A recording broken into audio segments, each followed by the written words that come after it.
While we need to talk about what just happened with Caitlin Clark, because this is honestly the most insane sports disaster I've witnessed in my lifetime. The WNBA had lightning in a bottle, and they didn't just drop it, they threw it against the wall and watched it shatter into a million pieces. Caitlin Clark just released a statement yesterday that's going to change everything, and what I'm about to tell you is going to show you exactly how badly the league screwed this up. So here's what happened. After 2 months, 2 whole months of complete radio silence, Caitlin finally spoke up. And girl, let me tell you, this statement hit different. She said, and I quote, "I had hoped to share a better update, but I will not be returning to play this season." Damn, that's heartbreaking right there. But wait, it gets worse. "I spent hours in the gym every day with the singular goal of getting back out there. Disappointed isn't a big enough word to describe how I am feeling." This has been a joke, and the WNBA has, in my view, blown its opportunity. And so let me read from Caitlin Clark. "I had hoped to share a better update, but I will not be returning to play this season." You guys, when I read that, I literally got chills. This girl has been grinding in silence while everyone's been asking where the hell she's been. And that line, "disappointed," isn't a big enough word. That's not just athlete speak. That's real emotion right there. But here's the thing that's got me absolutely fired up. This whole situation is so much deeper than just an injury. This is about the biggest fumble in sports history, and I'm not being dramatic when I say that. Let's rewind to July when this whole mess started. Caitlin got injured. Okay, injuries happen, right? But here's where it gets absolutely wild. The WNBA and the Indiana Fever basically made this woman disappear, like she was in witness protection or something. No updates, no timeline, no nothing. Just crickets for 2 solid months, while fans are going crazy trying to figure out what's happening to their favorite player. This is not normal, y'all. When other superstars get injured, we get daily updates, progress reports, estimated return dates, the whole 9 yards. But with Caitlin, it's like they wanted everyone to forget she existed. And that's when I started realizing this wasn't just about basketball anymore. The only interview she did was with Sue Bird, and even that felt scripted and weird. Like, this is supposed to be their biggest star, their golden ticket to mainstream success, and they're treating her like some kind of problem they need to hide away. Meanwhile, other players are doing ESPN interviews, TikTok dances, podcast appearances, you name it. But the one person everyone actually wants to hear from? Nowhere to be found. That's so weird, right? Here's what makes this whole thing even more insane. The numbers don't lie. When Caitlin Clark plays, people watch. When she doesn't, they don't. It's literally that simple. Her college games were pulling bigger numbers than NBA playoff games. Her jersey sales broke every record in the book. Casual fans who couldn't name 3 WNBA teams before suddenly knew the Indiana Fever's entire schedule. This girl single-handedly brought mainstream attention to women's basketball in a way nobody else ever had. And how did the league respond to this gift from heaven? They acted like it was a problem to be managed, instead of an opportunity to be celebrated. God, this is crazy when you really think about it. The Indiana Fever went from playing in front of half-empty arenas to sold-out crowds cheering for everyone on the team. And yes, people were there primarily for Caitlin, but they were cheering for the whole squad. These fans weren't picky, they just wanted to watch good basketball. But somehow, some people in the league saw this as a bad thing. Like, how do you get mad about success? How do you get upset about fans finally showing up? This is where things get really messy, and honestly, it's the part that pisses me off the most. Instead of just letting basketball be basketball, some people decided to turn Caitlin's success into some kind of political statement. Suddenly, her popularity wasn't about her incredible skill or her ability to connect with fans. It was about race, sexuality, and all this other stuff that had nothing to do with what was happening on the court. And that's just so unfair to everyone involved. The fans showing up in record numbers to support the Fever? Somehow they're the bad guys now. These same fans who are literally paying money to watch and support a league full of Black women and LGBTQ+ athletes are being called racist and homophobic. Make it make sense, because I sure can't. You won't believe this one, but I've seen people actually complaining about Caitlyn getting too much attention, as if attention is somehow a finite resource. Like, when your sport finally gets mainstream coverage, that's a good thing for everyone. More eyes means more money, better TV deals, higher salaries across the board. But instead of embracing the moment, some people decided to tear it down. And now, look where we are. Okay, let's talk about something that's been driving me absolutely insane: the way referees have been treating Caitlin Clark. And before you come for me, I know she can be passionate on the court. Hell, that's part of what makes her exciting to watch. But the double standard is absolutely wild. Caitlyn gets a technical foul for looking at a ref wrong, while veteran players can scream in their faces and get nothing. She gets called for ticky-tack fouls while getting hammered on drives with no whistle. It's like they decided she needed to pay her dues or whatever. That's unbelievable, right? The league finally has a superstar who brings intensity and competitive fire, and they're penalizing her for it. Meanwhile, casual fans are watching this treatment and wondering why the refs seem to have it out for the most exciting player in the league. And here's the thing that really gets me. This girl has been dealing with this all season long, and she's still been trying to compete at the highest level. Even when the calls aren't going her way, even when people are questioning her every move, she's still out there giving everything she's got. But apparently, expecting fair treatment makes you entitled or spoiled. Give me a break. Now let's talk about something that really shows you how backwards this league's priorities are. Remember when Sophie Cunningham posted some bikini photos on her Instagram? Suddenly, everyone's got an opinion about what WNBA players should and shouldn't post on their personal social media.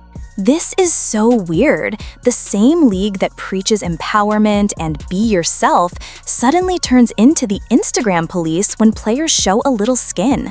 Meanwhile, male athletes post shirtless workout videos and thirst traps daily, and nobody bats an eye. The hypocrisy is just stunning.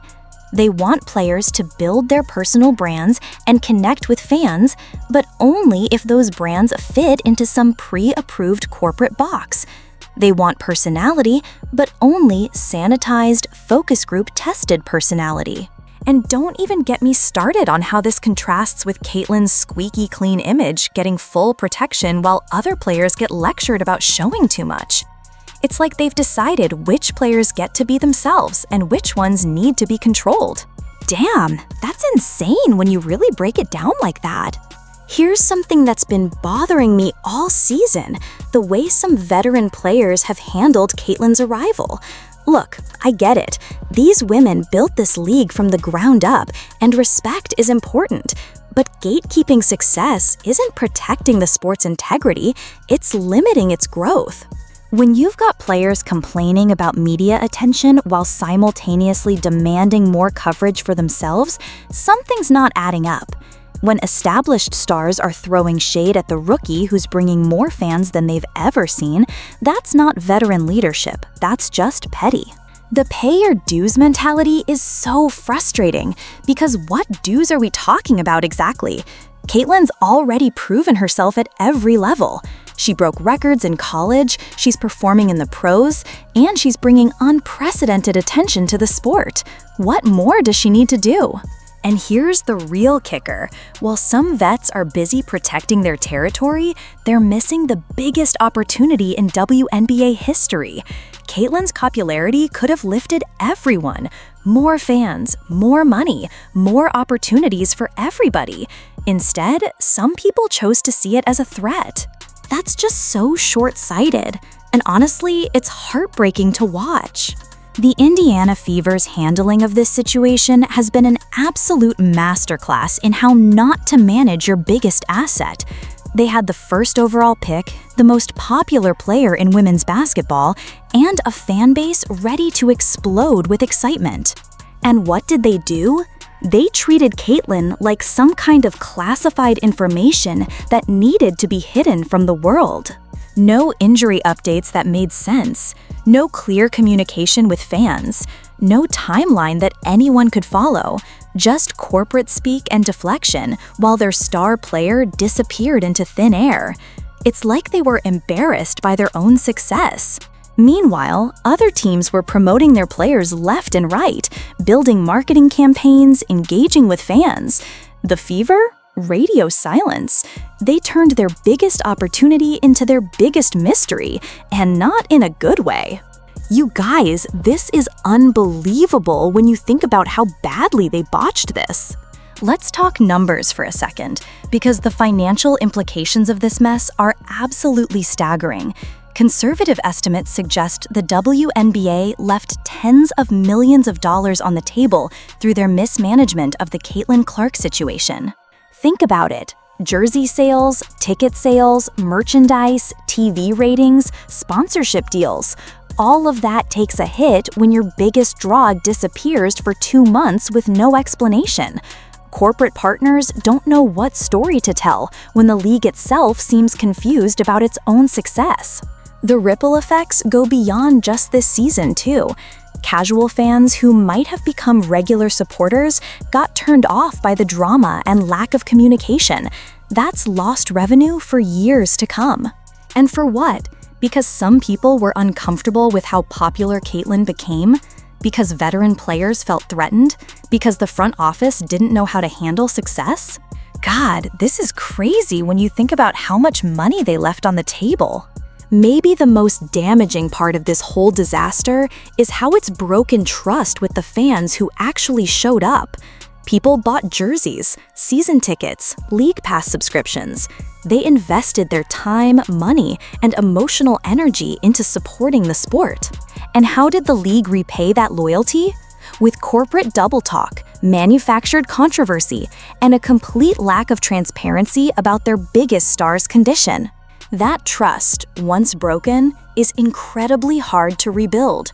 Fans remember when they feel like they've been lied to or taken advantage of. They remember when their investment feels wasted. The WNBA has spent decades trying to build a sustainable fan base, and they just damaged that relationship in ways that could take years to repair, all because they couldn't handle having a superstar that people actually wanted to watch. This situation has implications that go way beyond just the WNBA. Women's sports were having a moment. The World Cup, March Madness, even women's college softball was trending. The WNBA had a chance to ride that wave with their biggest star. Instead, they went dark just when the spotlight was brightest. They turned what should have been a celebration into a controversy. They made success look like a burden instead of an opportunity. Other women's sports leagues are watching this unfold and taking notes. The message being sent is that even when you get everything you've been asking for, mainstream attention, packed arenas, record viewership, somehow it can still become a problem. That's so discouraging for the broader movement toward equality in sports. When success gets treated like a threat, what message does that send to young female athletes coming up? The fan reaction on social media has been absolutely wild. Caitlyn's statement got more engagement than most WNBA championship announcements. People are pissed, confused, heartbroken, and they're not holding back about it. The divide in the comments is stark. You've got loyal WNBA fans defending the league's handling of the situation, while newer fans feel completely betrayed by the lack of transparency. It's like watching two different conversations about the same disaster. International fans are especially confused. They don't understand the cultural and political dynamics that seem to be driving some of the decision-making. To them, this just looks like a league that doesn't know how to handle success. The memes and jokes are brutal too. Social media users are roasting the WNBA for fumbling what should have been their easiest win in years. When you've lost the internet, you know you've really screwed up. And now here we are, heading into playoffs that feel completely different than they should. The Indiana Fever made it, which is great for them, but without Caitlin Clark, does anyone really care? The ratings are going to tell the real story. Casual fans tuned in to watch her play. Without that draw, we're back to the same small, dedicated audience that the WNBA has always struggled to grow beyond. It's like they had the key to unlock mainstream success, and they just threw it away.